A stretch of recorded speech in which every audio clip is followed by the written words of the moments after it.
Capacity versus cardio. Which is more important to train for? And which is more important from a longevity standpoint? You know, over the years, I always enjoyed training my body personally to help improve my ability to have a high level of work capacity or work output versus doing sustainable long duration cardio. I knew that it's important from a cardio standpoint to have that in my workout, but it was never my most enjoyable workouts. However, recently, in looking at some of the research that's out there, it's starting to become very apparent that our ability to improve our work capacity might very well be more important than our ability to go ahead and do long duration sustainable cardio. So why is that? Well, what do we mean by capacity? Well, when we're talking about capacity, we're talking about our ability to perform work over and over and over again over a period of time. For instance, doing a high intensity circuit-based strength workout, or going ahead and doing repeat running intervals are good examples of improving our overall capacity. When you look at capacity, what you're really looking at, you're going to influence these components or these variables of fitness. You're going to improve strength. You're going to go ahead and improve power.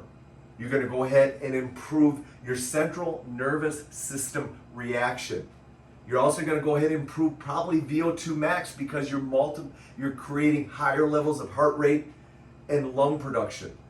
You're also going to go ahead and, as I said, improve power, and you're also going to obviously influence heart efficiency and lung training efficiency.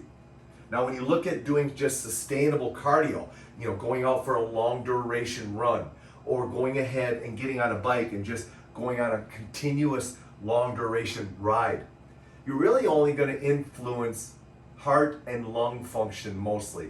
Yes, you'll get a little bit of strength training, but mostly you're going to go ahead and just really influence lung and heart capacity. So my feeling is we need to start looking at training for capacity a lot more than we need to go ahead and focus on long duration cardio. So what does that look like? What does it look like to go ahead and put together more of a capacity-based weekly workout format? Well, let me take you through how I would set it up.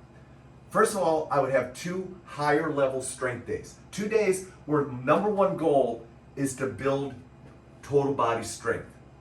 I would do 2 of those. You could break it into 2 total body workouts. You could break it into an upper body, lower body workout. My third day, or a third workout, would be a high intensity interval workout. That would be where I'm going to go ahead and I'm really going to work at challenging myself doing 30 or 40 second intervals with 20-second rests. And I'm going to pick various exercises, but there's going to be some strength-based exercises, and there's probably going to be some calisthenic-based exercises in that sequence.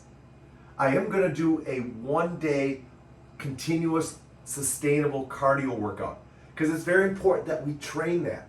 There are a lot of benefits to going ahead and incorporating a long duration cardio based session during the week. I'm also going to go ahead and do 2 strength endurance or strength and high intensity training. This is where I'm going to go ahead and I'm going to use lower resistance, and I'm going to go ahead and do longer duration. So I really build strength endurance, I build better long-term muscle recruitment, and really they're going to be high capacity workouts because I'm going to be doing mild to moderate workloads over an extended period of time.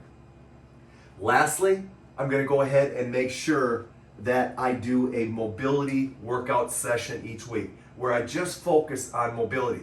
Now remember, in all the other workouts that I just went through, I'm also going to be doing some level of mobility, but it's going to be more micro mobility. I'm going to typically go ahead and bring in micro mobility before I actually get into my workout. So that's how I would set up my 7-day plan. 2 heavier strength days, 2 strength endurance days, 1 sustainable cardio day, and 1 high intensity cardio or circuit based day. And then lastly, a recovery day or a strict mobility day. Now, You may say, well, Dave, that's 7 days a week. I can't work out 7 days a week. No problem. If you're going to go ahead and do a 4-day-a-week plan, here's how I would do it. I would do one total body heavier strength day. I would do one total body strength endurance day. I would do one high intensity circuit-based workout per week. And then lastly, I would do a sustainable long duration cardio workout. And within all those 4 workouts, I would make sure that I always build in mobility training with that. Now, if I have an extra day during the week, I'm going to slide in some more mobility training to make sure I emphasize that, because ultimately, on a 4-day-a-week plan, mobility might get left back a little bit. So if you can slide in a little bit of extra mobility in that 4-day plan, you should do it. Mostly, and bottom line is I want you to take away from this is this. I think that you need to go ahead and start focusing on capacity training more than cardio training. And hopefully I've given you some ideas in regards to how to structure that throughout the week. Now, what exercises you plug in there? Tons of ways to go with that. But most importantly, I just want you to have that mindset of starting to challenge and build your overall work capacity.